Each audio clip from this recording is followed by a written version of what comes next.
సాహిత్య రంగంలో తనదంటూ చెరగని ముద్ర వేసుకున్న ప్రఖ్యాత కమర్షియల్ రైటర్ శ్రీ కొమ్మనాపల్లి గణపతిరావు గారికి మా ఛానల్ తరఫున శిరసాభివందనాలు. రచన రంగంలో చరిత్ర సృష్టించిన వారి గురించి తెలుసుకోవాలంటే పుట్టింది చదివింది విశాఖ జిల్లా, తర్వాత హైదరాబాద్ నగరం హెచ్ఎంటీలో ఉద్యోగం చేస్తూ 50 పైనే నవలలు రాశారు. 40 సినిమాలు వర్క్ చేశారు. 30 దాకా టీవీ సీరియల్స్ రాశారు. 5 నంది అవార్డులు పొందారు. స్క్రీన్ ప్లే రైటర్గా Limca book of India records సాధించారు. 20వ శతాబ్దంలో కొమ్మనాపల్లి కమర్షియల్ సాహిత్యం అన్న అంశంపై గురువుగారు రాసిన నవలలపై పరిశోధనలో పద్మావతి యూనివర్సిటీలో డాక్టర్ పాపయ్యమ్మ గారు డాక్టరేట్ సాధించారు.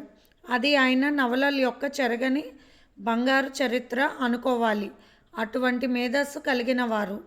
శ్రీ కొమ్మనాపల్లి గణపతిరావు గారి అనుభవంలో తయారైన అక్షరాల వెలుగులు, విలువైన ఆయన సూక్తులు మన ఛానల్లో షేర్ చేస్తాము. ముందుగా మన ఛానల్ తరఫున పూజ్యులు గురు సమానులు అయిన ఆయనకు ధన్యవాదాలు తెలుపుకుందాము.